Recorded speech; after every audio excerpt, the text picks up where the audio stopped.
Hare Krishna, everyone. Hare Krishna, Prabhuji. Hare Krishna. Krishna. Hope you can all see my screen and hope everyone's doing well, keeping safe. We have this fire, all the plume from the forest fires. The air quality is pretty bad. We're all hunkered down further inside. We are already hunkered down because of the pandemic. Okay, so I think we'll get started. 5:03. More people might join, but we can begin. So before we get started, I sent a note. So tomorrow is Ekadasi, which is the also known as Agyaras in some languages, or there might be other names in different languages. But basically, Ekadasi refers, literally means the 11th, and it's referring to the 11th day of waning and waxing moons. So the moon has, in one lunar month, which is about 28 days, or could be 28 to 30 days, you have approximately 14 to 15 days of waxing moon, where the moon increases in size, and then an equal period of time, 14 to 15 days, where the moon decreases in size. So the 11th day appears twice in a month, and then this 11th day refers actually correlates with the 11 senses. So this particular day, we can restrain our senses in the sense that we limit other sensual engagements, and by time that we save, we utilize that time more in chanting the names of Krishna, reading Bhagavad Gita, Srimad Bhagavatam, chanting more rounds on the japa beads of Hare Krishna Maha Mantra. And so this Ekadasi is very pleasing to the Lord. It is said that in Kali Yuga, it's very difficult to perform other kind of austerities, but this one particular austerity that we can perform, that will help us achieve all perfection. So the 11 senses, they refer to actually 5 working senses, 5 knowledge acquiring senses, and the mind. Mind is also considered as a sense. Sometimes they say mind is a 6th sense, right? So which are the first 5 senses? The 5 senses are the senses associated with smell, right? Then we have taste, we have sight, then we have touch and sound, right? So those are the 5 senses corresponding to this 5 sense perceptions, right? So that's mainly nose, tongue, ears, skin, eyes. So these are the 5 knowledge acquiring senses, because we acquire knowledge through all these 5 senses, which are the 5 sense perceptions. And then mind is a 6th sense, because mind actually processes this. Suppose if we taste something that is sour, then the idea of sour exists already in the mind, and then we are just simply mapping to that idea that exists in our mind, right? So mind is a 6th sense, but the remaining 5 are working senses, which together make 11 senses. What are the five working senses? Is basically our arms, our legs, right? Then we have the mouth, because we use the mouth for eating. So the tongue has 2 functions. Tongue is both a knowledge acquiring sense and a working sense, right? That means we can use the tongue to eat and taste. So that is knowledge acquiring, but it also does a work. What is the work it does? Work of speaking, also work of eating, right? So mouth is another organ. Then we have the excretory organs, and then reproductive organs. So these are the 5 working senses. So on the day of Ekadasi, we try to limit the activity of all the senses for material things or worldly things, and instead utilize them for spiritual purpose. And one of the main ways, so as tongue is both a working sense and a knowledge acquiring sense, if we regulate the tongue, automatically other senses are easily regulated. The tongue, there are urge to speak and urge to eat. Those are the 2 main tendencies. If we can control, then it's much easier to control other urges and impulses of the senses. So on this particular day, we restrain from eating grains and beans, anything that is, because grains and beans, it takes more time to cook, right? And the idea is you want to limit the time spent on other activities. So one day, you sort of get a break from even daily chores of doing extensive cooking. You can cook something simple which is not grain based, and then we save the time in not only preparing food, but also if it's an elaborate meal, then we spend more time eating. And then so that's the basically idea, to save time and use that time for spiritual activities. And there are different grades of fasting. The recommended in Shastras, which is very difficult in these ages, they do complete Nirjala fasting. That means you don't even take water. And then on the night of that day, so the Ekadasi begins in the morning, and then so it will begin tomorrow morning. It will last to subsequent morning, which is Monday morning. And so the entire period, the fasting goes on. And the Shastra also recommends you to be awake all night. Now, I don't know anyone who is able to, in the present time, is awake all night. I know a lot of people who do Nirjala fasting. They do not drink even water, but that is only for those who are able to do it. If someone is really agitated by being thirsty all day, then it's not recommended. Better take some fruits, at least. You can take milk, Other things, non-grain, there are a lot of Ekadasi recipes, Agyaras recipes, Fadahal, what they call Fal Ahar, Morayo, Samo, Quinoa, there are many recipes that made using that. Generally, hing is not used because the hing that we get from Indian stores, they have flour mixed in it. But otherwise, if somebody is able to get pure hing, which doesn't have flour, which is made up of grains, then they can use that. So anyway, this is just, I just wanted to talk briefly about it. I don't think I ever talked about Ekadasi in detail. So anyone has any questions in that regard? Let me see, it looks like there's a chat message. Okay, yeah, so there's a video that was shared by Nitin Prabhu. Yeah, so this is by Amrendra Prabhu. He has given a nice class on the scientific importance of Ekadasi Vrata. So you can watch that if you want to learn more. Any other questions or comments? Okay. One other thing, we completed the first chapter, and now we are going the second chapter. I had mentioned earlier, those who want to do more thorough study, where a more regulated regimen, where you after the class you want to go and study the books and read the books. I mean, it is recommended you do that anyways, but there is an option of giving a test, and where there are some questions. You can answer those questions, you prepare for it, and that gives you your drive to do your self-study for the test, and then that will lead to Bhakti Sastri certification.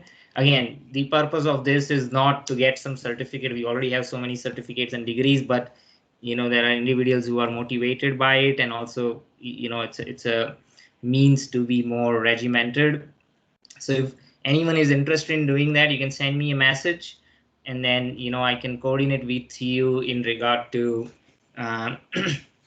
for you to appear for the test. You will do it from your home. I'll send the questions. It's an honor system. You can, I think it's all closed book, but the answers would be right from the book itself. So if you listen to the class and read the text, then you should be able to answer those questions. Okay, so I think that those were things that I had to mention before I start my class. Anyone has any other questions or comments before we begin the class?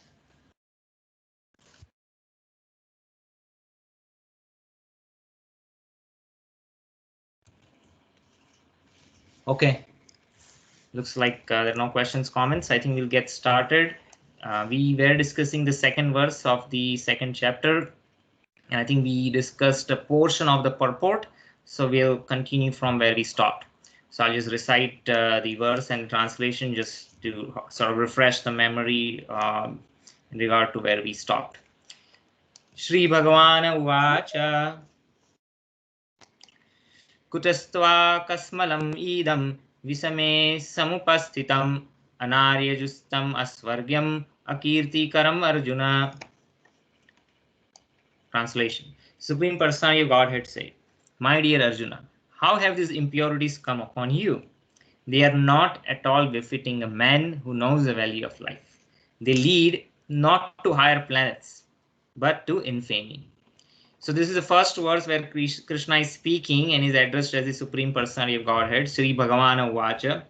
In the first chapter, Krishna did speak once when he brought the chariot between the two armies, and he told Arjuna, "Behold, look at the two armies which have assembled here." But in that particular verse, he's addressed just as Rishikesha, because he's following the order of Arjuna, or he's the controller of all the senses, and despite of that, he became a chariot driver. So he's not addressed as a Bhagavan, but here now, because Krishna is taking a position of instructing Arjuna, his original identity, is emphasized. In other instances, there are so many other names were used for Krishna, which were also appropriate in that context, like Madhusudana, right, Rishikesha. In this context, because he's taking the position, is as an instructor, right? So his authority to speak is established over here. So the word Bhagavan is used to refer to Krishna in this context. And then in the rest of the Bhagavad Gita, we'll see that every time Krishna speaks, it uses the word Shri Bhagavan Uvacha. That's the phrase that is used. And so what is the word Bhagavan? So we talked about that last time. And the technical definition of Bhagavan we discussed, which was is provided by Parasar Muni, who is the father of Vyasadeva. Bhagavan is someone who is full in 6 opulences. So we discussed that. We discussed that Bhagavan is a person. We discussed in detail the meaning of the Supreme Personality of Godhead. We discussed that in detail. I won't go into that again. And that personality has 3 features. The ultimate feature is Bhagavan himself, right? That is the original feature. But then, which is full of Satta, Chitta, Anand. That means it's full of eternality, full of knowledge, and full of bliss. But then there is another aspect of Bhagavan, which is a localized aspect. That means localized means it is local and within a body, right? As a Paramatma, it exists in each and every atom, in each and every living entity. And that entity or Paramatma is again eternal, and it's full of knowledge, because Paramatma knows past, present, future of everyone. But it's not full of all. I mean, we cannot get the full bliss of the 5 rasas that, you know, as a neutral relationship, as a servant, as a friend, as a conjugal affection, a parental affection, that does not exist in Paramatma. And then there is Brahman realization, which is the impersonal realization. So Brahman is the light emerging from the spiritual planets. We discussed that much in detail. And the yogis, or those who are jnanis, actually, not the yogis. Yogis, they desire to get the Paramatma realization. But the jnanis who only want liberation, they are interested in the impersonal realization of the Brahman. Okay. We discussed that. Then we discussed Ishvara Parama Krishna. So Brahma Samhita, Lord Brahma explains that there are so many controllers, your Ishvara. But who is the greatest controller? Krishna. And he's full of Satta Chitta Ananda. So we discussed that already. Anadi Radhir Govinda. That means Anadi means it doesn't have a beginning, yet he is the beginning of everything. And Govinda means one who pleases the senses. So these are all the aspects or attributes of Krishna, right? So there are Ishvara Parama Krishna. Demigods are also Ishvara. Indra is also Ishvara, but their domain of control, Ishvara means controller, that domain of control is limited. That's why the word Parama is used. Though there might be so many Ishvara, the Parama Ishvara is Krishna. Similarly, in Srimad Bhagavatam, it says, in the 3rd chapter of the 1st canto, it is described that the Lord has innumerable expansions and innumerable incarnations. But what the source of all these innumerable incarnations, Matsya, Kurma, Vara, Narsingha, Vamana, right? And there are unlimited, you know, though we know all the whatever incarnations are described in Srimad Bhagavatam, in the same chapter, I think before this verse, before the 28th verse, it actually describes, I believe, 24 or 25 incarnations of Vishnu or Krishna. But then it says, well, you know, it's a very small number. There are unlimited. Generally, people know Dasa avatars, right? Dasa avatars, you know, but Bhagavatam describes 24. But 24 is just, again, another small number. It says there are unlimited, just like rivulets. But the source of all this incarnation is Krishna. That's why it says, Ete cha amsa kala pumsa Krishnastu Bhagavan Swayam Indrari Vyakulam Lokam Vradyanti Yuge Yuge. So, what does the word plenary mean? So it says that all incarnations, the list of all the incarnations of the Godhead described herewith, they are either plenary expansions. So plenary means complete. Just like a candle, if I use one candle which is lit to light another candle, the other candle that I lit is also complete. There is nothing lacking in it, right? So similarly, when Krishna expands into any other expansion, that expansion is fully potent. There is nothing lacking in it, right? But So not only Krishna expands into incarnations, those incarnations again expand into secondary incarnations. And those secondary expansions are also plenary. And those secondary might expand into tertiary, right? But each of those Vishnu expansions or the Vishnu category expansions, they are all fully complete. That's why the word plenary is used. Okay. So though there is this series of expansions, Krishna is the original personality of Godhead. Krishnastu Bhagavan Swayam. See, again the word Bhagavan is used. One is fully opulent, fully complete, or is superlative in 6 opulences. And two means but. The word but is used over here because it's referring that though there are so many incarnations, but the original incarnation is Krishna. And so Bhagavan Swayam. Swayam means himself, right? Other incarnations are not Bhagavan Swayam. They are also Bhagavan. Rama is a Bhagavan, right? Ram Bhagavan, we say. Ram Bhagavan. Vishnu is also Bhagavan. Narsingha is also Bhagavan. They are complete. But they are not Bhagavan Swayam. Who is Bhagavan Swayam? Krishna is Bhagavan Swayam. Swayam, the original, himself. And what is the difference? The difference is in rasas. I think we have talked this many times. Is that only with Krishna, the 5 exchanges of relationship are fully manifested and they are available to all the living entities. No one is barred. Okay.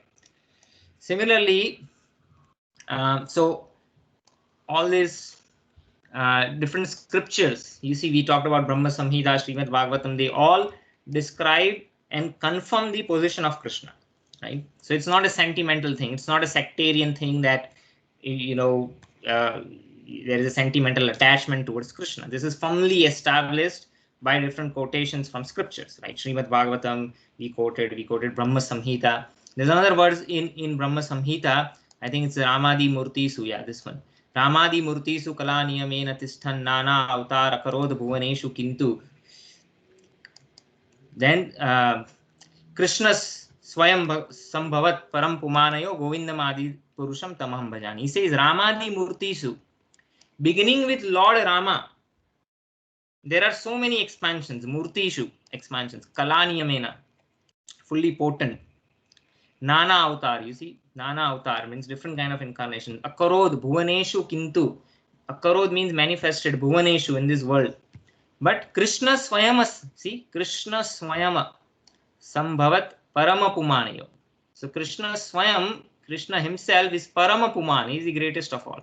That Govinda, who is the original person, I worship him. This is Brahma saying again, right? So this is another verse which establishes the position of Krishna.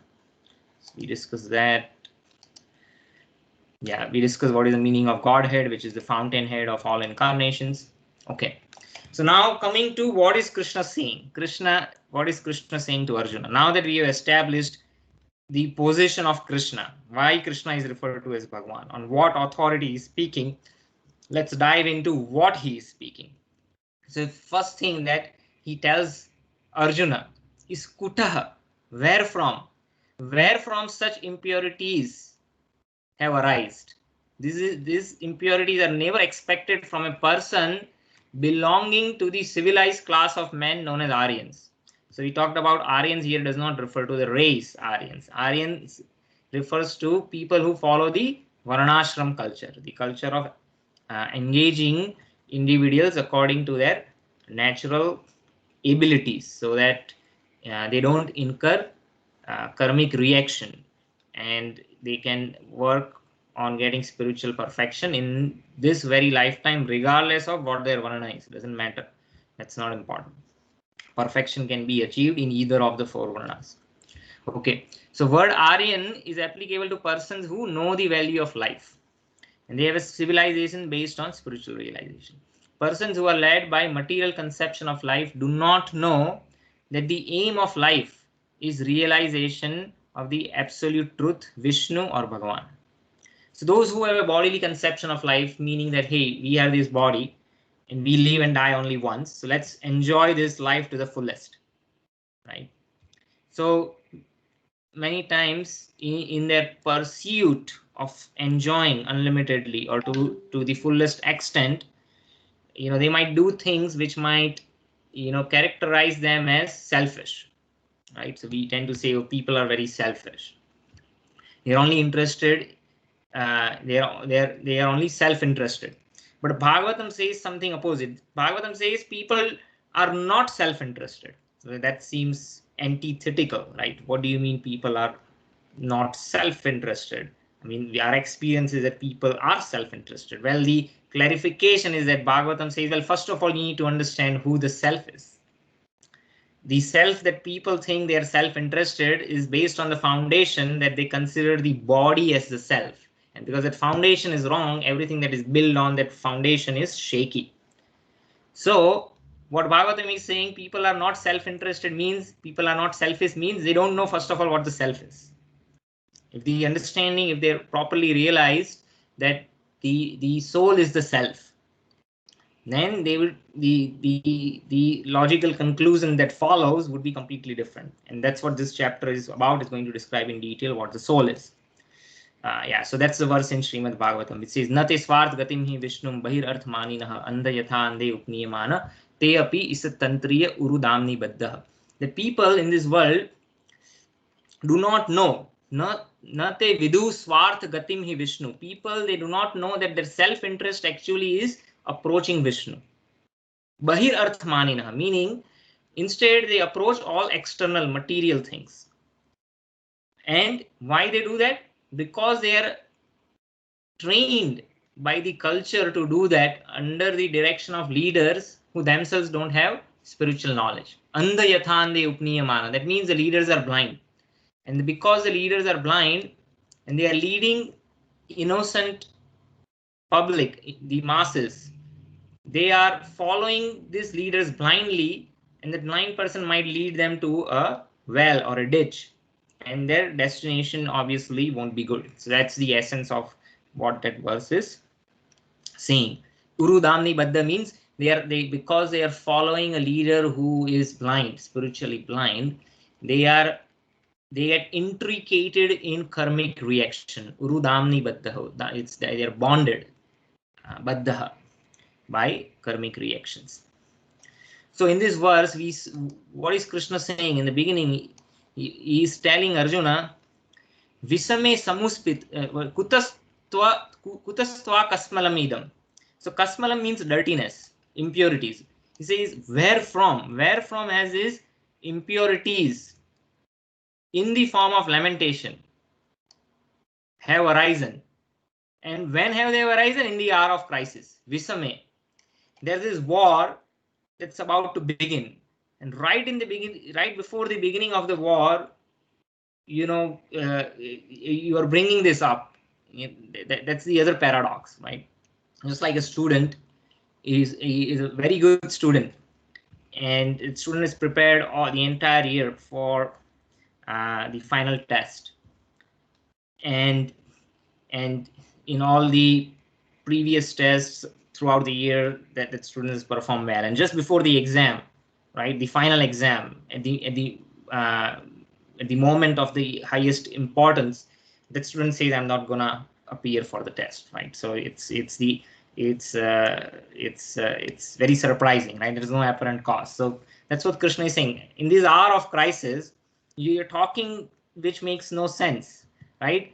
The Aryas, they never talk like this. Aryas, they are driven by duties. They are engaged in their prescribed duties of their varnas. And what you are suggesting, Arjuna, it's not going to lead to neither to heavenly planets, because especially a Kshatriya who does not, prescribe do the prescribed duty of fighting a righteous war and actually runs away from the war does not get higher destination. Not only that, he gets a lot of bad name, infamy, right? So that's what Krishna is mentioning over here. So persons who have no knowledge of liberation from material bondage, they are non-Aryans. So Aryans is especially, again, it doesn't refer to the race. It refers to a highly civilized culture where they have a higher purpose. If their purpose is not to live comfortably over here. The purpose is how to go beyond the cycle of karmic reaction, how to achieve liberation, how to achieve perfection. And for that purpose, they have this entire elaborate social system of varnashram, within which the Kshatriya Varna in which Arjuna falls is also there. So yeah, so this is only found in the Vedic culture. In the other culture of the world, this system is not systematically organized, primarily because they don't know the ultimate goal of life. I mean, they have some idea. It's not that it's like other religions also. The idea of getting liberation is there, but there are not much detailed information available in terms of what the destination is, how do you get there, how do you measure the progress through different stages, and what kind of social system allows one to achieve that. So Arjuna was a Kshatriya. He was deviating from his prescribed duties by declining to fight. This act of cowardice is described as befitting the non-Aryans. So that's why is a, there's focus on this non-Aryan, right? What's the word that Krishna used? Anarya. See, asvargyam. These are all opposites. Asvargyam, akirti, that is infamous. You will become infamous. Asvargam does not lead to heavenly planets. Anarya is uncultured. Another meaning of anarya is uncultured, or do not know the value of life. So that's why the emphasis is over here, where Krishna is saying that you do not know the value of life. So such people are called miser. I don't know if that will be discussed already over here or not. Maybe not. It will come later. But maybe in the later verse, when it comes, it will say that such persons are referred to as misers. So we'll look into why they are referred to as misers. Okay, any questions on this before we move on to the next verse? On text 2.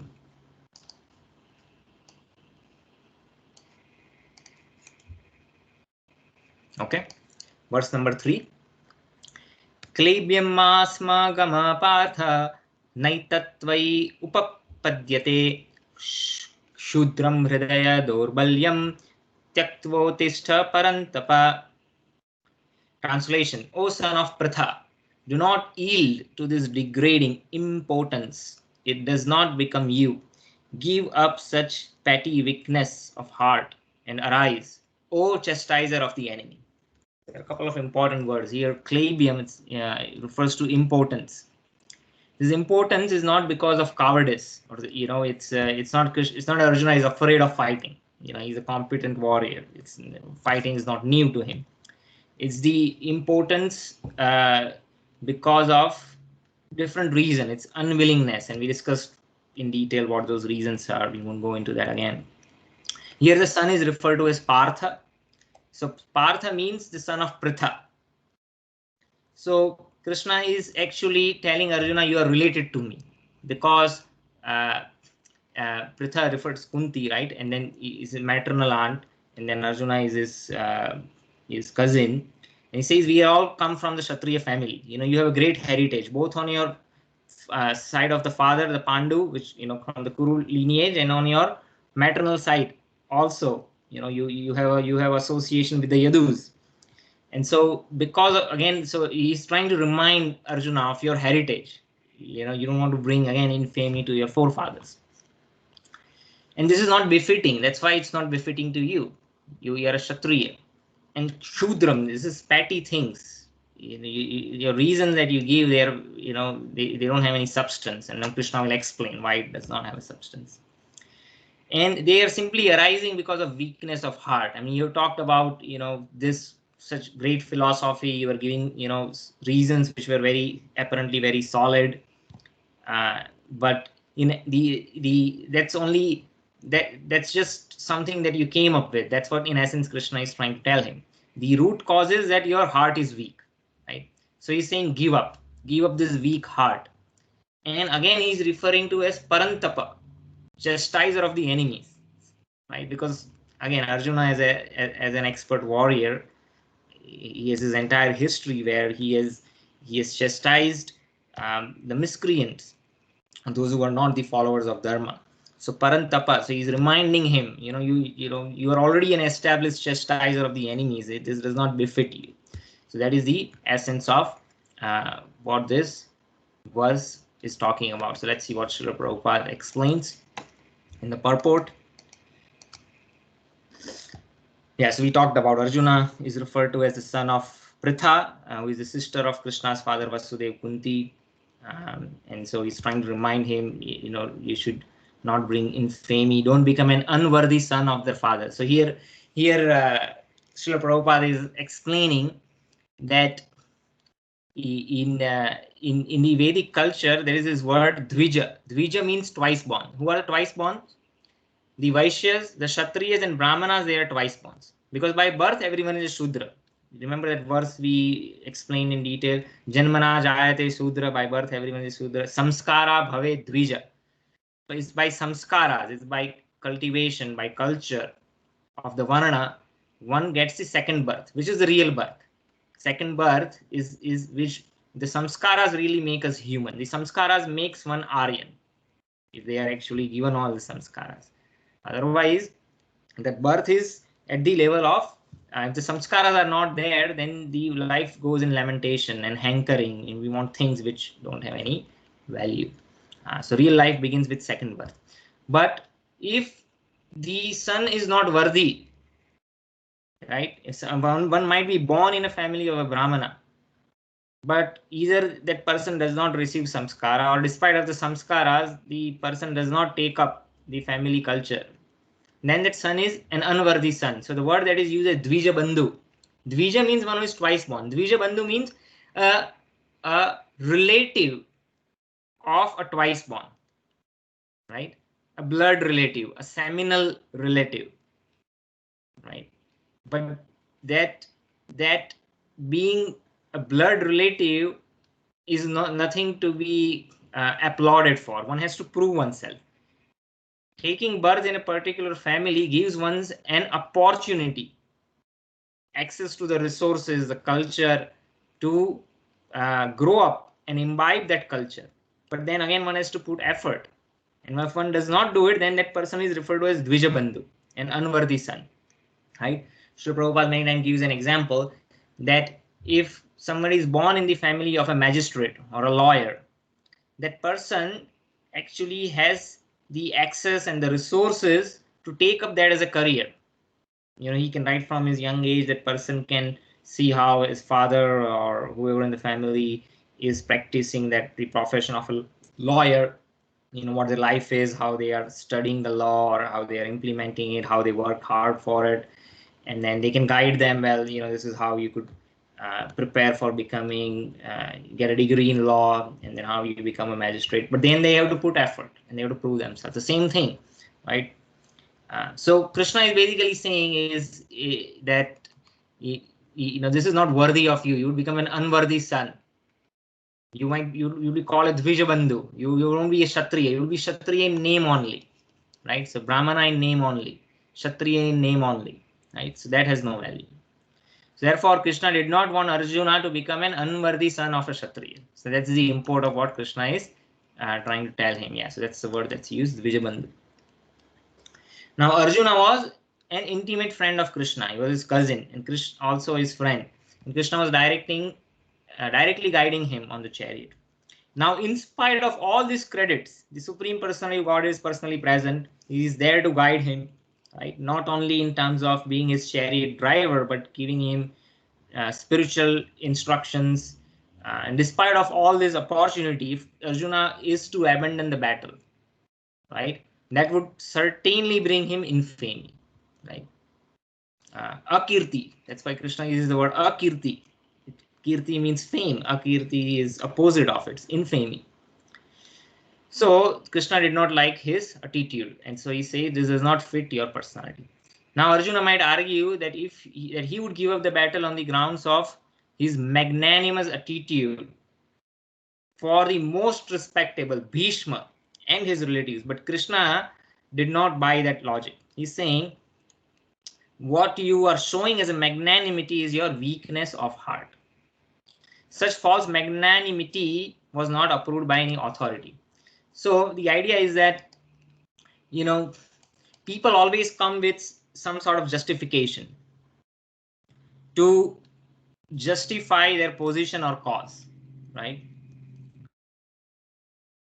Like, you can think of any extreme position. There's so many social issues currently in the world, and then anytime someone comes with a particular proposition, and that might seem extreme on the face value, but if you happen to understand in detail why they are saying that, then that their philosophy or their logic might actually make sense. If you spend enough time and try to relate to them, they might have wonderful arguments why they are taking the position. Like, for instance, Hitler committed one of the worst crimes of the humanity. He killed so many Jews, but not only he did that, he actually was able to convince all the citizens of Germany to support those crimes, right? And there was an extensive philosophy of why he justified what he did, right? And we won't go into all the detail right now, but the point being is that if we say, for instance, he also wrote a book, Mein Kampf, My Struggles, where he's trying where I'm coming from, what is my perspective on things. And then if someone spends enough time and if you really try to understand that perspective, you might actually start appreciating it. Oh no, yeah, this probably makes sense, right? And so there's always some sort of logic that anyone can come up to support any kind of action, and if it is expressed in a very structured, intelligent way, then it would start making sense. But the truth cannot be determined by logic, right? So in Mahabharata, there is a famous verse. It says, Tarko apratishto shrutayo vibhinna na aso rishi yasya matana bhinnam dharmasya tattvam nihitam guhayam mahajanayena gatah sapanta. So he says, Tarko apratishto. Tark means logic or an argument. So like in Indian languages, we use this word tarka vitarka, argument, counter argument. So by logic, one cannot establish the truth. So there is this, you might have heard this anecdote. They say, there is one person asked another individual to solve a logical question, right? It's a problem in logic. So say two persons, they go down a chimney, and one of them come out of the chimney. When both of them come out, one's face is black because of the all the smoke and other things which might have lined up inside the chimney, and the other person's face was not affected by it. It was not black. So the question is, which of the two individuals washed their face, right? Anyone wants to make a guess? Who washed their face? Which of the two individuals? One's face is tainted black, other's face is not tainted black. Anyone wants to give a try? We'll have a little logical conundrum over here. Anyone? Maybe the person who's black. Okay, so that makes sense, right? Logically, a person whose face is black, well, you want to go and clean it. So the person who asked the question, he says, no, wrong. This is not the right answer. He says, what do you mean this is not the right answer? The person whose face is black would wash the face. He says, no, this is what happens. So when they come out and they look at each other, the person whose face is not black, he's looking at the other person. He says, oh, his face is black. That means my face would also be black. There was no mirror. Oh, let me go and wash it. The other person, the person whose face was black, is looking at the other person whose face is not dirty, and he says, oh, he's fine, so I should also be fine. So he does not wash his face. You see? So this comes, so it's a counter logic. Now, if you look at this explanation makes sense, right? So the other person, yeah, what you said makes sense. So he said, let me ask you the same question again. What's your answer? He says, oh no, I'll stick to the answer that you told me. Is that the person whose face is not dirty, he washed his face. He says, no, wrong. Actually, both of them washed the face. He said, what do you mean? He says, after that person whose face was not dirty, he went to go and wash his face. Or that person realized, oh, he went to wash his face. Maybe I should also wash my face, right? So seeing him wash the face, he also went. And so he also washes his face. So he says, okay, now if you look at this also makes logical sense. So both of them wash the face. And then he asks him the same question again. He says, no, I agree with your last answer, which is both of them washed the face. Then he says, no, that's wrong. Actually, neither wash the face. He says, this is an illogical question. Two persons went down the chimney. How come one person's face was black and another person did not turn black? That's impossible. Both of their face should have turned black, right? Or none of them would have turned black. So like that. So the point being is that by logic, one cannot determine the truth. It's just a matter of time. A better logician would come and would provide an argument which might be very convincing. So that's why Mahabharata first thing says it, tarko pratishto. So tarko or logic actually is on a very sensual level. The idea of tarka vitarka is just to try to show that I am right and you are wrong. It's a very low level of, there is no basis. Whoever shouts, in a higher voice, or whoever is more intelligent in some way to come up with a counter argument and just make their point. Or sometimes, in this in this verbal argument, whoever speaks the last is generally considered the winner. And they might be just repeating the same point again and again without actually defeating the opponent's point. But they keep on doing, and whoever gets tired first, they just leave. And the person who says the last, I made the point, he did not reply back, so I'm the winner. So, it's a very low level of pursuit where one really cannot determine the truth. So tarko pratishto shrutayo vibhinna. Shrutayo means there are many scriptural injunctions and sometimes they contradict each other. And then going into details of so many different scriptures, one again will be lost and cannot determine the truth. For instance, after Ashwathama, he killed all the sons of Pandavas, and now he also shot a Brahmastra to kill Parikshit Maharaj, who is the grandson of Arjuna. He's in the womb of his mother Uttara.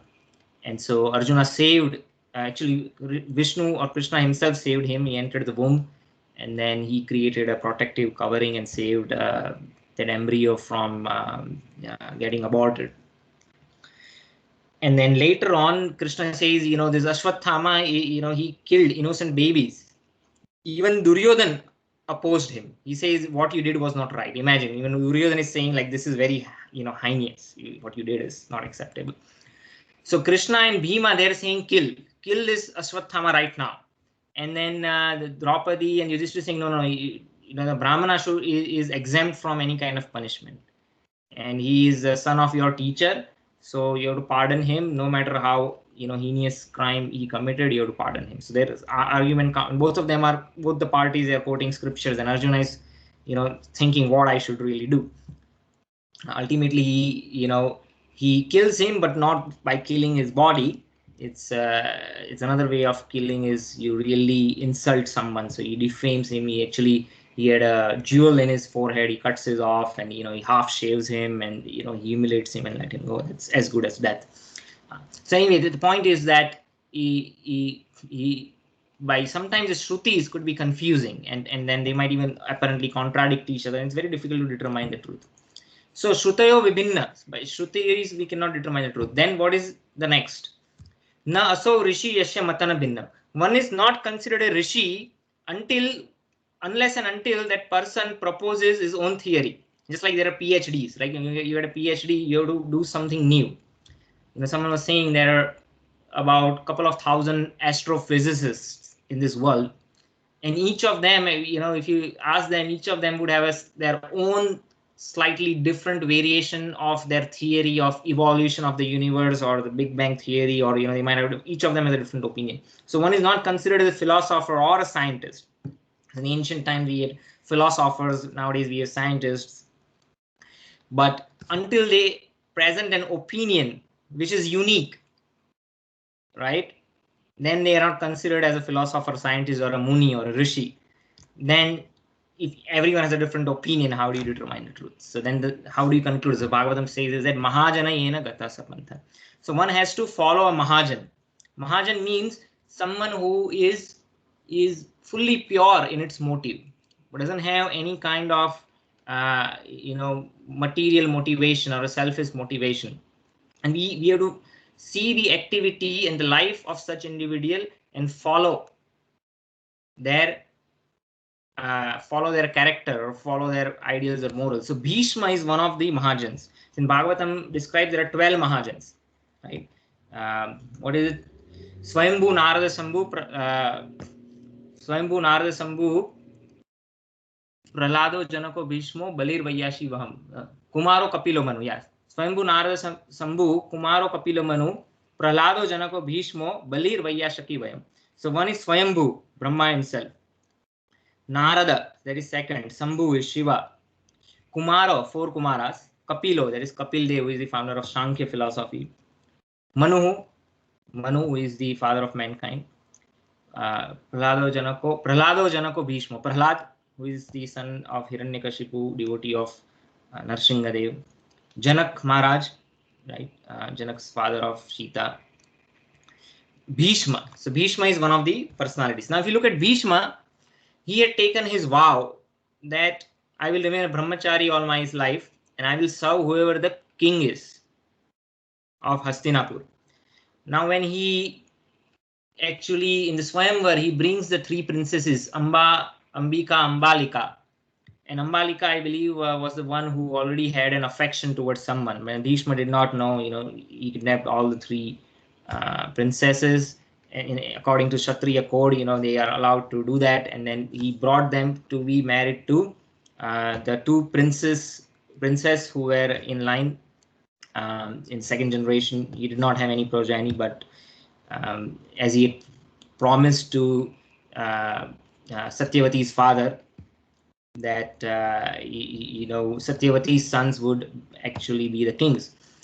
So he had brought them to be married to Vichitravirya.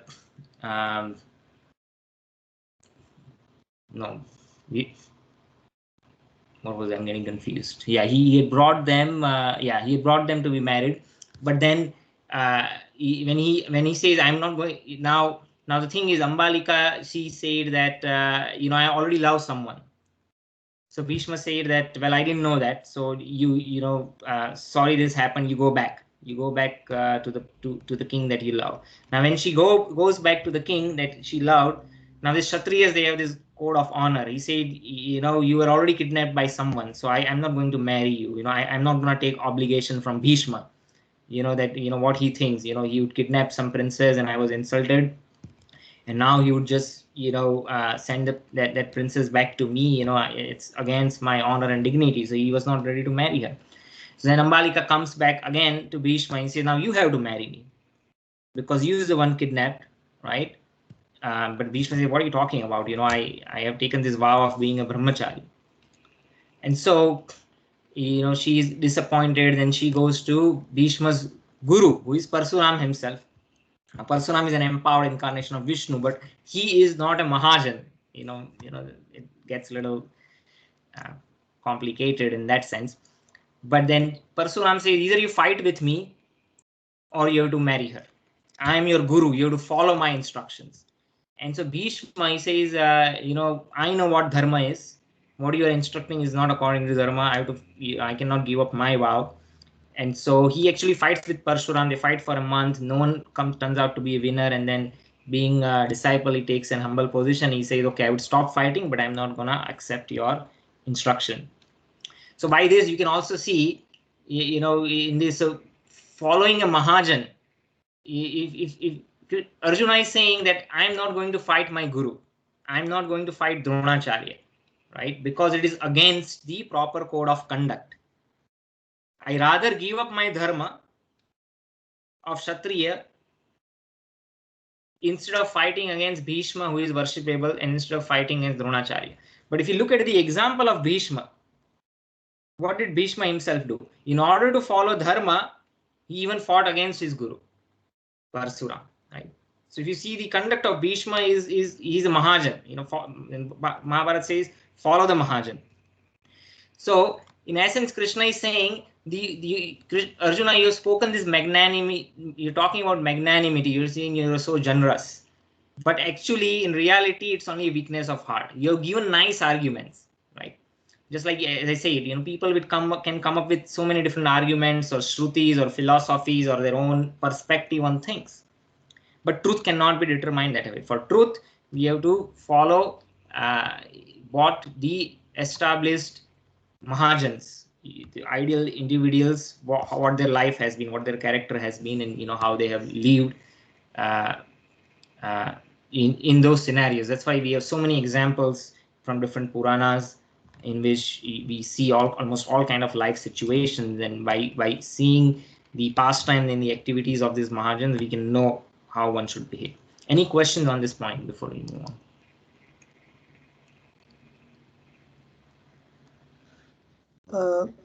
Yeah, go ahead. So you actually then point explain that explain. Is it something Krishna is saying to Arjuna, or you are just trying to explain this whole thing? Like, the argument can be logical and can be again. If someone more logical comes up, they can actually object that.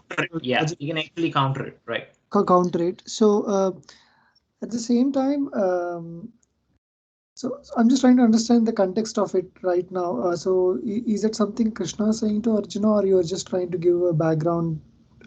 What is the situation there? Like, why Krishna is suggesting Arjuna that why are you like this at this time of the war? Right. So you're trying to give more explanation around it, right? Yeah, I'm giving more. Yeah, I'm trying to give more explanation around. Here Srila Prabhupada's comment. He's saying Krishna actually considered what Arjuna considered as being magnanimous. Generosity. I won't fight my respectable elders and my teachers. And Krishna said, you gave so many nice reasons, which seems very philosophical, but actually it's just a cover up. The real thing is it's weakness of heart. And so to elaborate that point, I'm just trying to say that, people can come up with any reason, either through logic or by quoting whatever reference is considered acceptable. Like in the Vedic culture, the reference is scriptures. You might quote something from scripture, but then another scripture might say something else. Or in law also, sometimes we find, they might say, that's why lawyers are supposed to be good logicians, and they might again refer to law books. And he said, oh, no, in 1972, similar case had happened, and this judge had, this was the ruling from the jury, and this were the different penal codes or the laws that were considered, and all those references as again quoting. It's like smritis. Or in science, there's science where you can come up with a theory, and sometimes two theories might be contradicting, but each theory have their own perspective, and they might be quoting different prior research work that has been done, and then based on that they're building on a logic. So they're all three is together. It's not just logic is one, but logic along with there are references, which is smritis, quoting from scriptures, and then you're also quoting individual philosophers or scientists, right? So but all of this, if you present and package it nicely, you could make a really convincing proposition, right? But despite of that, one might not be able to determine truth. See, ultimate resolution, you have to see that whoever is doing, how sincere that person is, right? In that case, when we are unsure of what is the right thing there, and we have a equal or good logics around logics or references around, then the best way to find out is following the Mahajana, where the 12 people you mentioned, see the references in their life and find out what they have done that time, and probably do that, which is probably the right one. Right. How did you, where did you get this information about this Mahajana? What is the reference for that? So the verse itself, which I quoted, is from Mahabharata, and 12 Mahajans, they are described in Srimad Bhagavatam in the 6th canto, 1st chapter, where Yamaraj, when if you know the story of Ajamil, who was very sinful. I think I mentioned this in one of the classes. He was very sinful. He was attached to a prostitute. Then he had a son that he begot through that prostitute, and then so when the Yamadutas tried to take the sinful Ajamil to Yamaraj, because he chants the name of Narayana, he stopped by Vishnu Dutas. Then he goes to Yamaraj and he says, what happened? Who are these individuals? Why they stopped? And he gives them a class on dharma. And then in that he says, well, dharma is very difficult to understand. It's not easy to understand. And so you cannot really, but there are 12 individual Mahajans who have actually understood dharma, and there is famous individuals who have imbibed it in their life, and they have lived according to it. And in that he quotes this verse.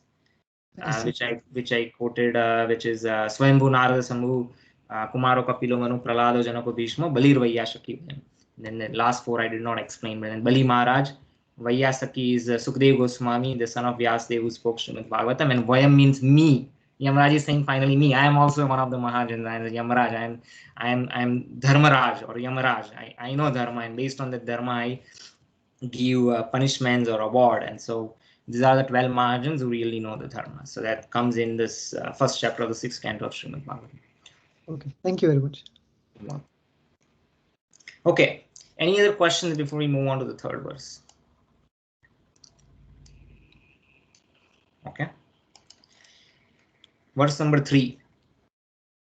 Klebyam masma gama partha naitatvai upapadyate. Oh, we already did the third one, right? We're going to the fourth now. Yes, fourth one, sorry.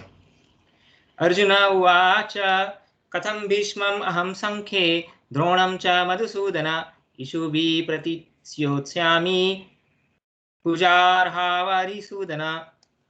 Translation. Arjuna said, O killer of enemies, O killer of Madhu, how can I counterattack with arrows in battle men like Bhishma and Drona, who are worthy of my worship? Ishubhi, arrows, counterattacked. Okay. So here in the purport, Srila Prabhupada is explaining where Arjuna is coming from. So especially in Vedic culture, in other cultures too, but in Vedic culture, the position of elderly people is very respectable, especially the teacher, who is considered Guru, Guru Devo Bhava, Acharya Devo Bhava, Atithi Devo Bhava. And if they attack, what to about physically attacking? Even a verbal fight with superiors is considered not a proper etiquette, right? So that's what Srila Prabhupada is mentioning. And even if they are harsh sometimes in their behavior, they should not be similarly treated harshly in return. So he's considering this. How is it possible, for me to fight against them? So now Arjuna is saying that see in earlier verse, if you remember, in the first chapter, Arjuna had provided a similar argument, but at the time he was just saying my teachers, my relatives. He did not give out any names, right? So now it's a sort of escalated. Probably this is what is going in his mind. He says, he's emphasizing more, but now is the first time he's actually saying the names. In general, he said, okay, I am affectionate towards even Duryodhan also, though despite of being an evil person, he said even Duryodhan, but especially with his elders and teachers. And he used only the words Pitamaha, Matulaha, he was saying his uncles, right? He was referring to cousins and all this. He was just referring the names of the relationships. But now he's specifically referring Bhishma, right? Bhishma and Drona, Dronam, Bhishma. So now he's very clear, and he says, okay, so he's sort of trying to counter argue where Krishna is said, well, it's a win-win situation for you. Well, if you lose, what will happen, right? If you lose, because you did your duty, you will go to heavenly planets, and then and if you win, you will enjoy the proprietorship over here.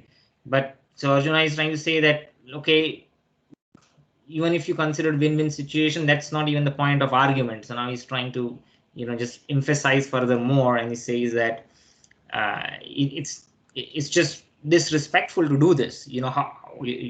How can I do that? That's basically he's trying to emphasize. So now he's specifically mentioning Bhishma and Drona. He did not do that in the first chapter.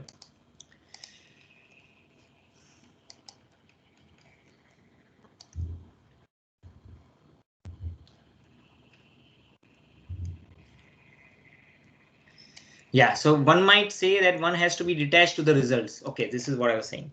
I did not mention that, but I think later the argument comes that, well, Arjuna, just be detached to the results. The winning or losing does not matter, right? That's the point I was saying, is that, well, if you win, you will get this. If you lose, then you still get heaven. If you win, you get the kingdom. And so even if that is not the motivation of either getting a heaven or a kingdom, the Vedic culture or the Aryan culture is that, well, you act according to your nature or your varna dharma. It's a duty is more important and not the results. So he says, okay, so I think Arjuna, you can, if you try to get the import of what he's trying to say, is that, well, okay, even if I act as a out of detachment to the results, regardless of I win or lose, is the counter argument is that, well, how can I fight against those who are respectable, right? So that's the import of what he's trying to say. Now here, Krishna addressed him as chastiser. So we talked about that, right? Parantapa addressed him as chastiser of enemies. He said, how can he chastise someone who is worshipable? Because, oh, okay. So in the previous verse, what did Krishna address Arjuna as? He addressed him as Parantapa. You know, you are the chastiser of the enemies. So Arjuna is saying, okay, I'm chastiser of the enemies, but how can I chastise my my teacher and my grandfather?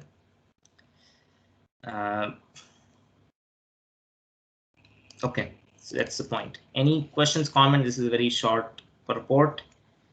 Is there any further questions? If not, we'll move on to the next verse. Verse number 5. Gurun ahatva hi mahanubhavan shreyo bhoktum bhaiksyam api haloke hatvartha kamamstu gurun iheva bhunjiya bhogan rudira pradigdhan. Translation: it would be better to live in this world by begging than to live at the cost of the lives of great souls who are my teachers. Even though desiring worldly gain, they are superiors. And if they are killed, everything we enjoy will be tainted with blood.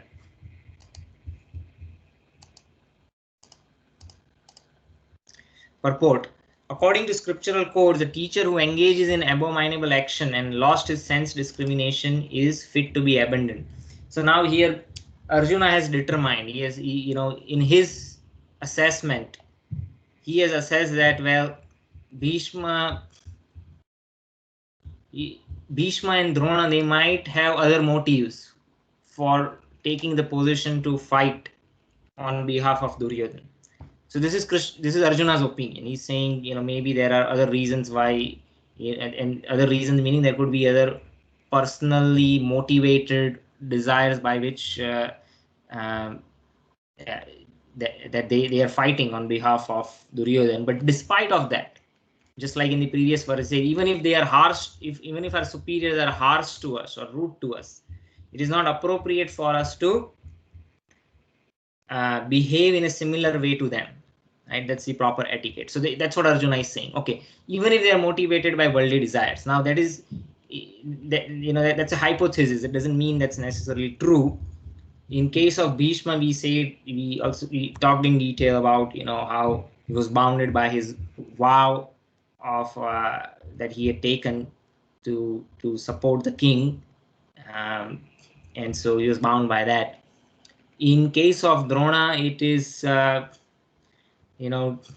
not quite clear, but Drona has an interesting history where he is a Brahmana, but his Brahmana's duty is to teach. But then, he's a special kind of Brahmana in the sense that he's a military warfare teacher, right? Where he is teaching how to fight. And for any skill to keep those skills sharp, actually one has to engage in real worldly experience of fighting. It's not theoretical where you're just sitting in an ashram and teaching his students how to fight. So in that, and because he sort of specializes in teaching martial arts, and he has to keep his skills sharp, so he has to engage in fighting also. So in that sense, he is an exception. And why is he fighting on the side of Duryodhana? Again, he's not supportive of him. Again, he's like half-hearted, just like Bhishma is. But his situation is very complex. I don't know if it's described in detail in Mahabharata, but in his childhood, he was friend with Drupad, And Drupad in his, when they're going to the same ashram learning martial arts, Drupad says that, when I become the king, Drona, come to me, I'll give you half of my kingdom. And now Drona as a Brahmana is not interested in any wealth, but Drona had to go through an extreme poverty, which many Brahmanas do. Like Sudama is another example, because they're only interested in selflessly teaching and guiding the society, and they don't accept a salary. Otherwise, there's a conflict of interest. But he was so poor, he did not even have milk to give to his son Ashwathama. And then, remembering the promise of Drupad, he goes to Drupad much later in his life, and he says, well, you had promised me this long time ago. And Drupad just laughs. He says, you've gone crazy. What is comparison between you and me? We are not even equals. He basically insults him. And that is very afflicted by those harsh words of Drupad. And then he had taken this vow that he's going to punish Drupad for his disrespect. And that's why for Guru Dakshina, after training the Brahmanas and Kauravas, the first thing Drona asks him is that go and chastise, bring that Drupad over here. Don't kill him. Bind him and bring him over here. Now the fate, as things happened, is Arjuna marries the daughter of Drupad, and then in the Mahabharata war, Drupad and his son Drishtadyumna is the commander-in-chief of the Pandavas on the opposite side. And there are other reasons why Dronacharya would have fought on the side of Duryodhan, though he was not sort of supporting him, but now he's sort of a like a family teacher of the Kurus. And then he would eventually teach maybe the next generation as long as he's alive. And again, he's allowed to participate in war because he has to keep his skills sharp. But whether he could have fought on the behalf of Pandavas instead of fighting on behalf of the Kurus, it's a question. I don't know. Maybe there's more to it in Mahabharata that probably requires more research. But anyway, Arjuna's assessment is that maybe they're even if they're driven by worldly desires or other material motivation, we should still respect them. That is his estimation. It doesn't necessarily mean it's true, because right now, again, Arjuna is in a deluded state. But it's always will remain in the gray area. Of course, Bhishma is a Mahajan, and whatever he chose to do was according to Dharma. Drona's position probably will require more research. But as far as this verse is concerned, Arjuna says that, well, even if they are motivated by other material reasons, I should not similarly behave in a disrespectful way to them. That's the essence of this. Now the Shastras say that if a guru is not acting according to the scriptural injunction, one should reject such a guru. Which is what Bhishma did, in the sense that he did not fully reject Parsuram, but he did not accept his instruction. Like Guru Avgarnana is an offense. Do not obey the instruction of a guru. But in this case, Bhishma, as a Mahajan, he knows what is right and wrong. He says, well, I'm not going to follow this particular instruction because it's not right.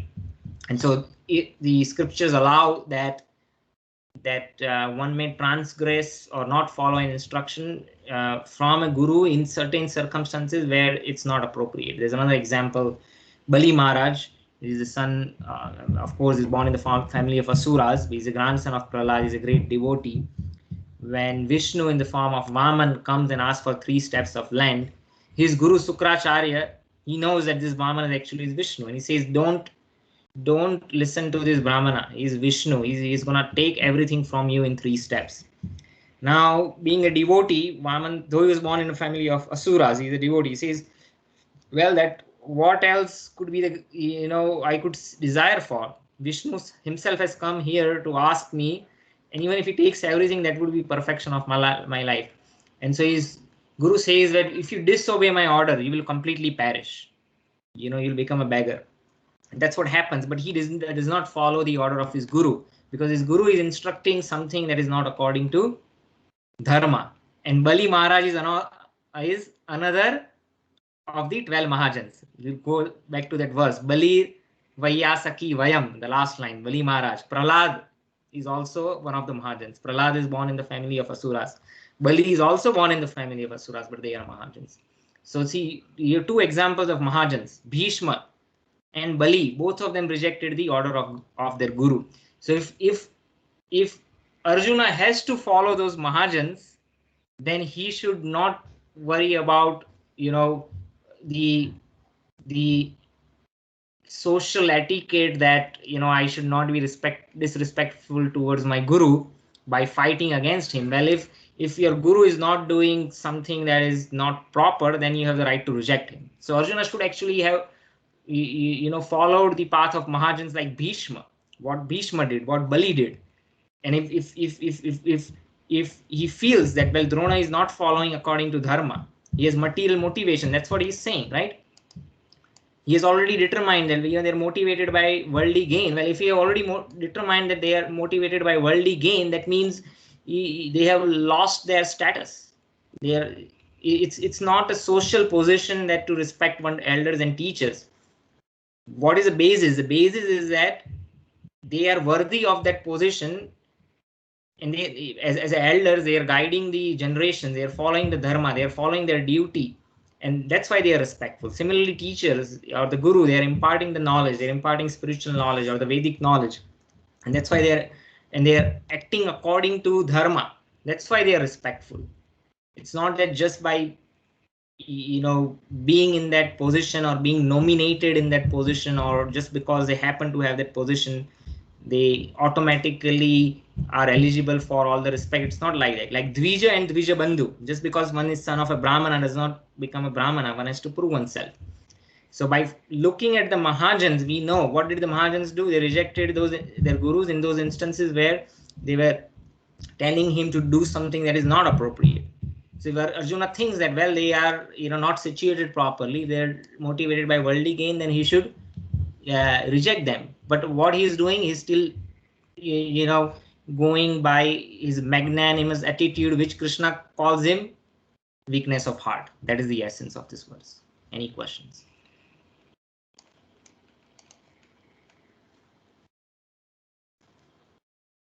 Okay. Verse number 6. Na chaitad vidma kataranno gariyo yadva jayema yadivano jayeyu yaneva hatva na jijivishamas te avasthita pramukhe dhartarashtra. Translation: nor do we know which is better, conquering them or being conquered by them. If we kill the sons of Dhritarashtra, we should not care to live. Yet they are now standing before us on the battlefield. So he's continuing his argument. Okay, saying, okay, he says, okay, now I'm not sure. Okay, you know, so what should I do? Should I, you know, conquer them or let them conquer me? And, you know, sort of is reiterating idea like, even if I kill the sons of Dhritarashtra, I would not care to live. We've discussed enough on that point, but now there's a slight difference over here where Arjuna is saying, well, I'm not sure, in a way. So he's going, you can see his confused state of mind. Earlier at the end of first chapter, he said, I'm not going to fight, right? Now he's saying, I'm not sure whether I should allow them to conquer me or should I conquer them. And so you see, like sometimes when earlier he was sure about doing something, though it was not appropriate, though it was not right, though it was against the rule of dharma or injunction of dharma, but he was sure that he doesn't want to fight. Now he's saying, well, I'm not sure whether I should conquer them. So you see, it shows a deluded state of mind.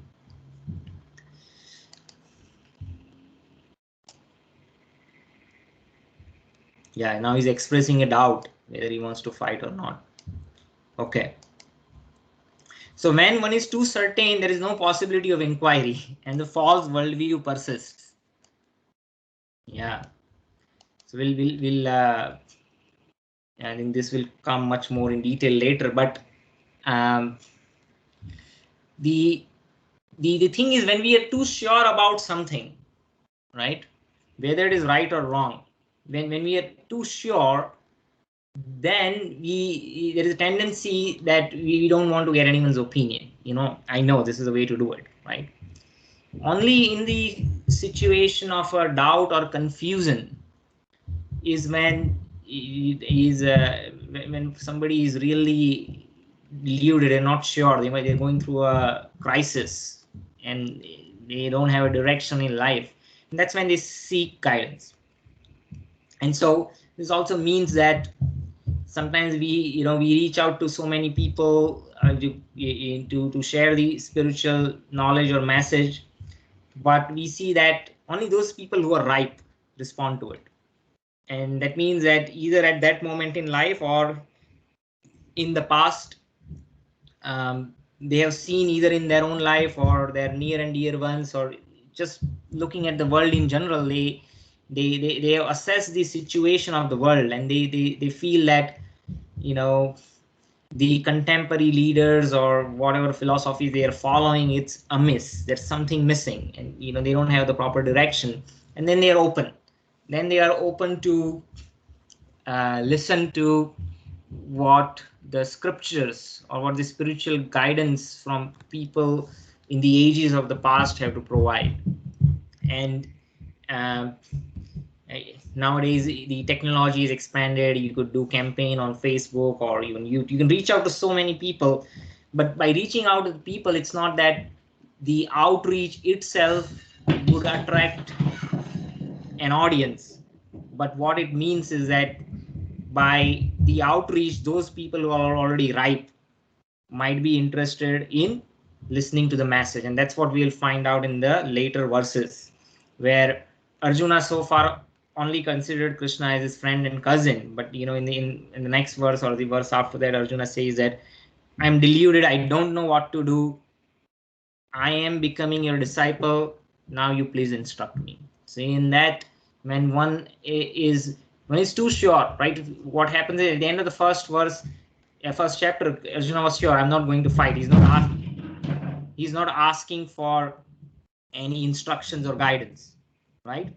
But you will see in subsequent verses, Arjuna finally admits, well, I'm not sure what to do. Can you please help me? So that's the beginning of spiritual knowledge or spiritual inquiry. When one really seeks guidance, then the instruction can be provided. Artificially, you cannot provide any instructions to anyone. One has to be really ripe. It cannot be superimposed on anyone. That's why it has to come naturally. So otherwise, there are so many different philosophy where not only in the present time, we say that maybe people are very materialistic today, but it's people in every age. There are people who are very materialistic. So even in the when the Vedic culture was quite prevalent, there is a philosopher called Charvaka, and he was an atheist, and he had developed a philosophy of atheism, which is very sophisticated. So in the present day, when there are so many atheists, but there are many loopholes in their philosophy of atheism. It says that if you want to be a good atheist, then again you have to go back to the Vedic culture. You study the philosophy of Charvaka, which is perfect philosophy of atheism. Like the atheisms, the present day atheists, they are very vocal, and they would present arguments and counter arguments, and like why there is no God, or they go in much detail at it. But Charvaka says, well, if there is no God, then this is the only life that we live. We have one life that we live and die once, and we have to enjoy to the fullest. Then why waste time trying to prove that God exists or does not exist, or why try to convince others? So that was his philosophy. I'm just saying one aspect of his philosophy. So he did not waste time trying to propagate the message of atheism. And what difference does it make anyways? But anyway, this philosophy is written. He did not write it in order for the masses to imbibe. I don't even know if he personally wrote it or somebody else, wrote that worldview in a particular form, and I don't know that particular detail, but it says that it's pretty sophisticated philosophy of atheism. So one of the famous verses that from his philosophy is Yavat jivet labo jivet rinam kritva gritam pibet bhasmi bhutasya dehasya punar agamanam kutah. He says, Yavat jivet sukham jivet. As long as you live happily. Rinam kritva gritam pibet. Rinam means you take that. Take that. If you have to eat ghee, in Vedic culture, ghee is given so much importance. It's good for your health, and it's like very rich. So even if you have to take that, but drink ghee. Why? He says Bhashmi Bhutasya Dehasya. Once this Deha turns into ashes, Agamanam Kutaha. Where is the question of this body coming back? You're gonna live and die only once. So just enjoy to the fullest. Take as much debt as you want. Forget about whether you were to pay it or not, but live life to the fullest, right? So you can say the capitalist idea, especially in the US, the leader of capitalism, the household debt in general is probably much higher than other parts of the world. But by that, there is nothing in this that you cannot buy, right?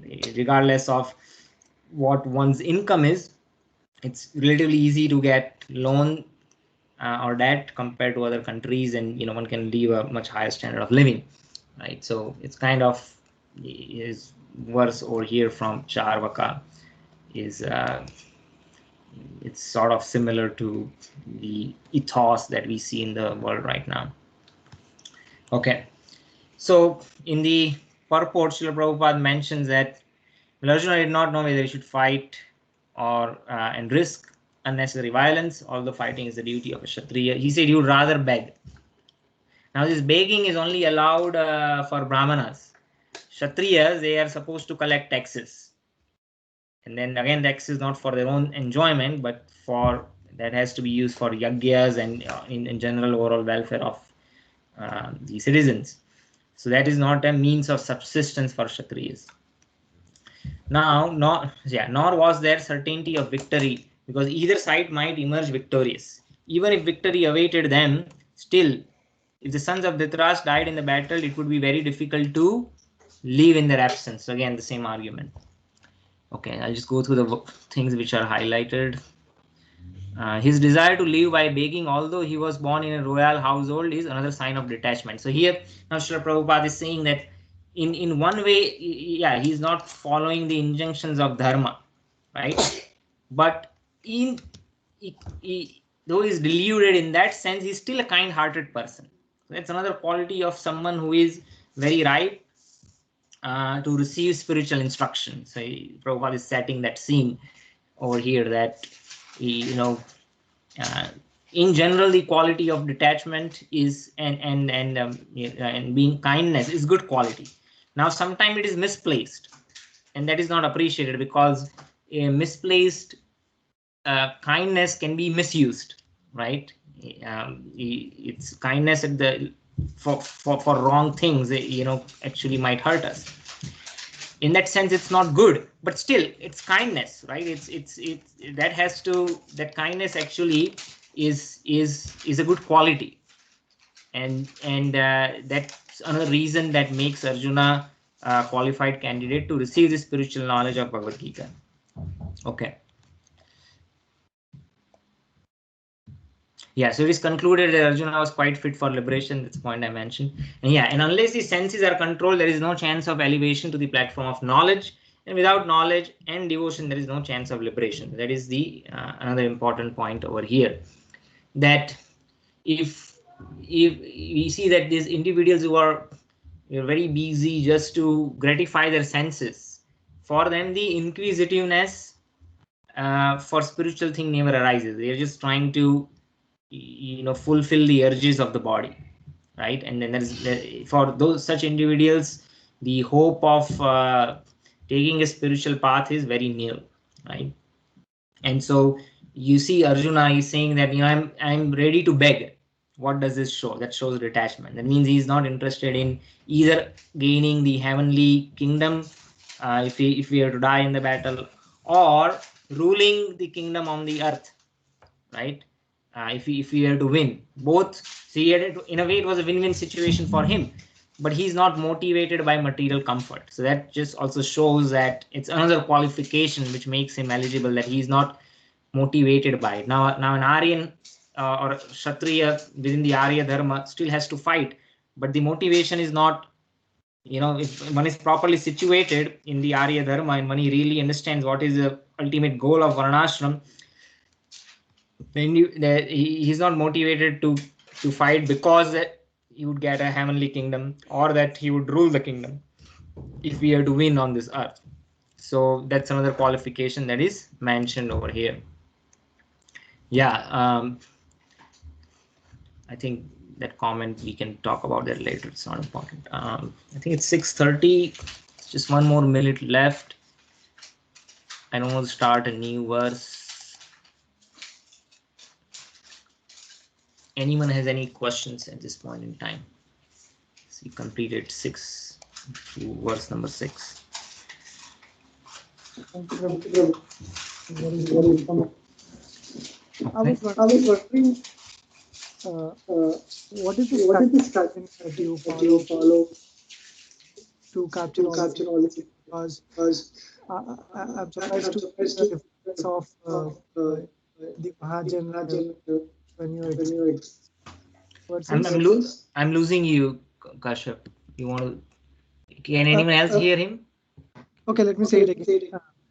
I wanted to understand, do you have any tips how to study these materials? Like, you know, I found very interesting to see the references of Mahabharat, where, you know, you said Mahajana, and all those references for those verses. So, and I saw you are keeping the notes of them. Like, you know, how did you connect those dots? Like, you know, you read the Bhagavad Gita first, and you again read the Mahabharata, and again try to compare it with Bhagavad Gita. Yeah. I'm trying to understand, like, how did you get all those notes connected, all the dots connected? So yeah, definitely. I'm more than happy to answer that. So I mean, I'm not a scholar in the sense that I've studied many scriptures. I've simply studied Srila Prabhupada's books, and Srila Prabhupada, in his commentaries, he has presented commentaries of previous acharyas, and he's referred many commentaries, and he's put things together. And previous acharyas, you know, would have studied Mahabharata in detail, or like the 6 Goswamis of Vrindavan, you know, about 500 years ago. They were complete renunciates, and on the instruction of Sri Chaitanya Mahaprabhu, who asked them that, hey, study all the scriptures, provide the essence of it.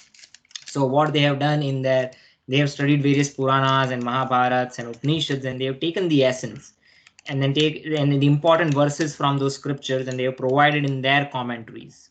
And so I have personally not studied Mahabharata, but those previous acharyas who have studied Mahabharata, I mean, I have studied Mahabharata in the sense that I have not studied like verse by verse in detail. I know the story in general. I've read the outline and the summary of it, but I have not studied all the verses in that sense. But when the previous acharyas have studied many centuries ago, they have put the important verses in their commentaries, which Srila Prabhupada referred to and he included in his commentaries. And Srila Prabhupada translated 80 volumes of books. So Bhagavad Gita, Srimad Bhagavatam, which is 18,000 verses, and there's Sri Chaitanya Charitamrita, which is again essence of so many different scriptures, and Brahma Samhita, Ishopanishad. So in a way, a nectar of devotion, which is Bhakti Rasamrit Sindhu. So in a way, it is, though I say many books, it's still compared to the entire volume of Vedic literature, still a smaller subset. And so like last 22 years, not daily, but you know, I have my other schedule, but whenever I have time, I've been reading Prabhupada's books, and in those books there are verses which are quoted in previous acharyas commentaries, which are coming from Mahabharata or this Puranas, which is what I have. Some of the important one I have memorized it, and then I have put in my notes over here.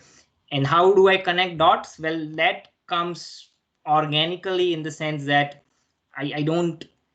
It's true in any field. It's not just scriptures. Like even, you know, if you are studying something in your domain or IT, or like the more you read and the more books that you read, each book they provide different perspective.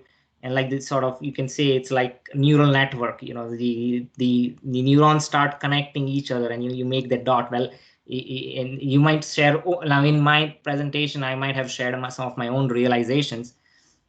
Now the verses are still coming from Prabhupada and all the previous acharyas, but then the connecting of the dots, everyone does it differently, in the sense that you get inspiration by reading the same verse over a period of time. Like when I was in my teens, when I first started reading Bhagavad Gita, I was like 17 or 18, and I was very attracted by it, but I thought I understood a lot. But now that I think 20 years ago, maybe I really did not understand much, but at the time I felt like, oh, I understood quite a bit.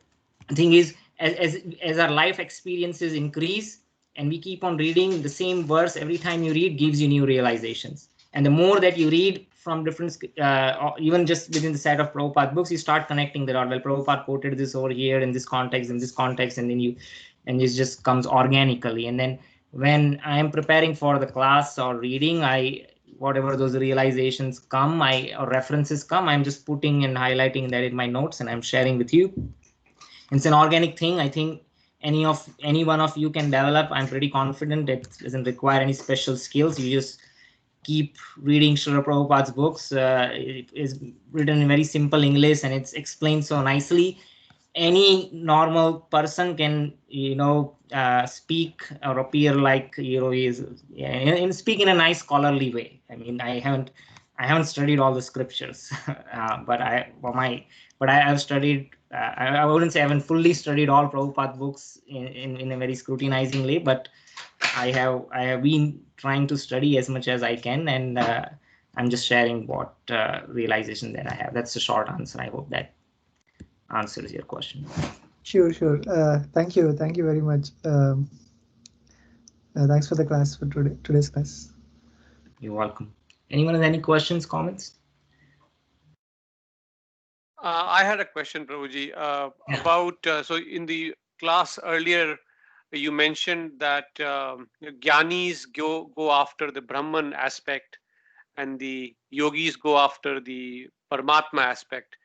So I want to understand, like, how do they, like, if someone is in the path of Bhakti Yoga, like you explained in the last class, they will get all three eventually, one after the other.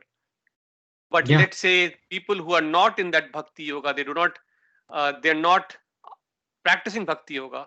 What is someone practicing that they get the Brahman or the Paramatma aspect of the Supreme Lord? Right.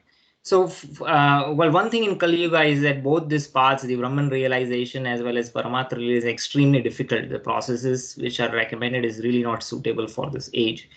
Like, for instance, the Brahman realization is for Jnanis, where they study so much scriptures in detail and they come to the assessment. Again, the scriptures are not necessarily the devotional or bhakti scriptures, but the scriptures are the Vedas, which describe in detail what is the nature of the absolute truth, which is written in a very coded language. First of all, you need to know Sanskrit. Like, how many people know Sanskrit? Because roots of Sanskrit, and go into like, okay, so the essence of understanding all that is, well, absolute truth is Nirakar, doesn't have a form, but again, it's in a cryptic language. What it means in Nirakar means, doesn't mean that it doesn't have any form. It means that it does not have a material form. But how would you understand that unless somebody who knows this? Like Sukadeva Goswami, he spoke Srimad Bhagavatam, but earlier he was a Brahmavadi. He was aspiring for the Brahman, but his father was Vyasadeva. And because he was aspiring for Brahman, he said, I want liberation. I want to be away from Maya. They are just simply, so much scared of illusion, and they want to get out of the illusion. So in his previous life, Sukadeva Goswami must have, achieved some sort of success towards that path. That's why he was born in the family of Vyasadeva, who is the compiler of the Vedas. Now, in the womb of his mother, he said, I don't want to come out. In the womb, at least I have the realization that I am the soul. And, I can understand as my body is forming on the top, in the womb, the embryo is developing. But and the embryo was fully developed, but it still said, I don't want to come out. I want to stay inside, because as soon as I come out, my father, mother, they will play with me nicely. And, with all the affection that I get, I'll forget the goal of life. So he stayed in the womb of his mother for many years, mystically. How can you do that? But he was able to do it. But when his father was compiling Bhagavatam, he heard. We say, oh, Bhagavatam is such, the absolute truth is not impersonal. It has personal aspect. And so he was attracted by Bhagavatam, then he came out, right? And so even Sukadeva Goswami, who is the speaker of Bhagavatam and is a devotee, then he became a devotee or a bhakta, right? But earlier he was a Brahmavadi. So the Brahma is very extremely difficult. But the essence is you read the scriptures and you create a worldview of what the absolute truth is. And then you live according to that worldview. And to that extreme case, like this, they don't want any kind of social engagement. And they just want that, oh, ultimately, I'm soul. And, this world is the absolute truth doesn't have any form, and he's just trying to imbibe and meditate on that idea to the extent that he didn't even want to come out of the womb, right? And now how many of it's not possible in this age. Paramatma realization is also very difficult. Narad Muni actually was a Paramatmavadi earlier. First he realized Paramatma before he in a way he was devotee also, because in his previous life, that is previous day of Brahma, he was son of a maid servant, meaning he did not know who his father was, right? But his mother happened to serve some Vaishnavas who were visiting her home during Chaturmasya, the 4 rainy season. And his mother used to make prasadam for them, and the child ate the remnants. Narada was a boy. And when he ate the remnants, then he was he got the purification. Then he goes to the forest and does tapasya. His mother passes away because she was bitten by a snake, and so he says, oh, this is a good opportunity for me to surrender to the Lord. He goes and meditates in the forest, and then he is able to perceive the Paramatma within his heart. And there are many other examples, right? But then he gets so much satisfaction by Paramatma, but that glimpse only remains for a few seconds, then goes away, and that he never gets that glimpse back. But then, the Lord tells him within his heart that, well, I just wanted to give you a glimpse of what that spiritual happiness is. Now you have to work harder. Ultimately, he becomes a devotee. But so the point is, in order to perceive Paramatma, first we have to perceive the soul. How do you perceive the soul? I gave the example of a pin drop silence. If there is too much noise in the room, you cannot hear the sound of a pin that is dropping. So in order to perceive the soul, which is so subtle, we have to first stop all the bodily activities, eating, sleeping, right? Then we have to slowly stop mental activities, in the sense that you focus the mind. When you stop the mind, stop the intelligence and ego, when there's complete silence, then you can begin to perceive the soul within the body. It's an extremely high level of yoga perfection. Then you can realize the Paramatma. Who's gonna do it, right? I mean, not at the yoga studios over here, that's not the kind of yoga we are talking about. So this processes are extremely difficult. In the previous ages, when people had the physical, mental abilities and their lifetimes were very long, these were the processes which were recommended were gradually, we build a strong foundation. I mean, even in those ages, one can directly become a devotee. They don't have to go through all the stages. But if you have time, you just you go through, okay, I am the soul. You actually have a practical realization. Right now, we'll understand in this chapter what a soul is based on the understanding, logical explanation that Krishna provides, and then you can realize soul to our extent. But the yogis, they have that realization. They can see and perceive the soul literally, right? But we don't have the time, energy, or the ability to do in that age.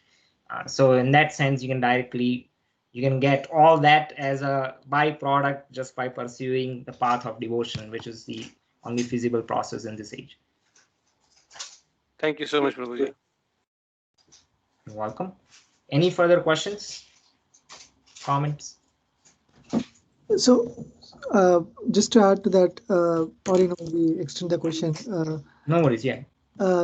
So when you say bhakti yoga is like, what exactly means?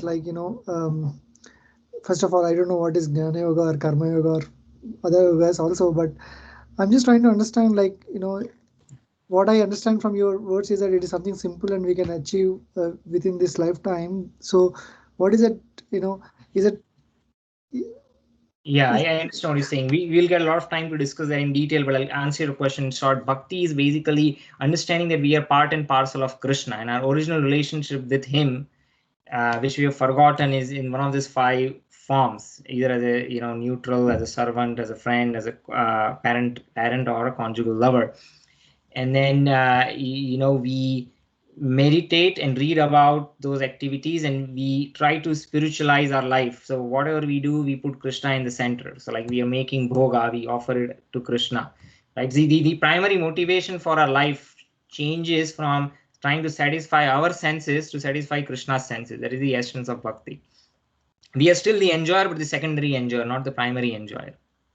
Just like, I am happy if my child is happy. So I'm putting my child before me. I'm getting happiness. When I see that my child is happy, I'm getting happy. Now, if the child is Krishna, and when I see Krishna happy, I'm happy. Or if that individual is in a conjugal affection, that individual Krishna is the spouse, right? It's like just like most people, we have this experience. We get happy when our family members are happy. That gives us satisfaction, right? So our original and the real original relationship is with Krishna. We have forgotten. We have to revive it, and that is the essence of bhakti. It's not to merge into a Brahman light that is coming out of the spiritual planets. I mean, it's possible maybe in previous days, but it's temporary. It's again in the sense that it does not give us full satisfaction, right? So that is the goal of devotion, right? So karmis, there are four things. There are four layers to the soul. Like soul is covered by mind, it is covered by intelligence, and it's covered by the body, which is the senses. So the karmis are basically, they're just simply interested in the eating, sleeping, mating, defending, just you live and die once. That's their idea. So they're on a sensual platform, right? The jnanis, you can say they are on a mental platform in the sense that they want to cultivate knowledge about the reality, the absolute truth, right? And the idea is that when they cultivate that knowledge about absolute truth, and in that way they will achieve perfection. That absolute truth is eternal, not temporary. So that Brahman realization.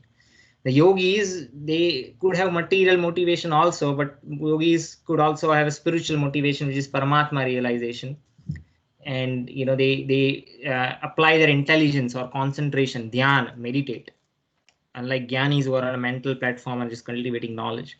But the bhakta, to be a bhakta, one has to not only go beyond the senses, mind, intelligence, one has to surrender the ego, which is in a way more harder. In one way it's easy, you don't have to go to the forest.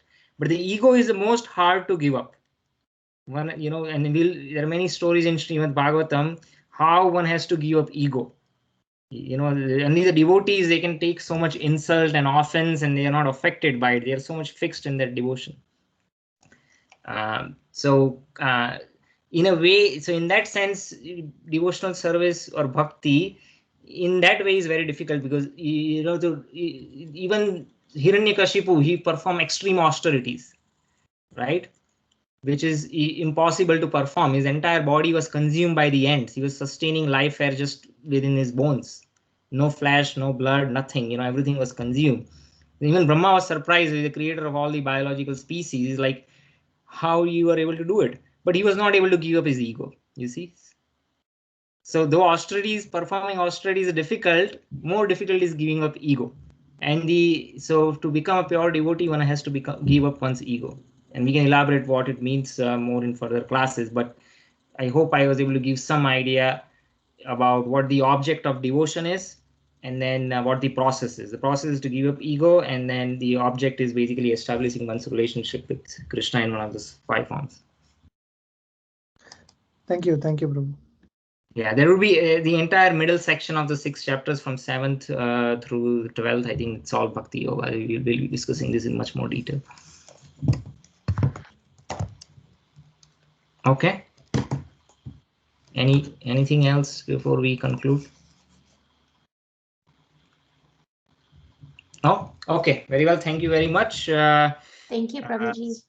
You're welcome. Stay safe. And tomorrow is Ekadasi. I encourage everyone to observe it if possible. Thank you very much. Hare Krishna.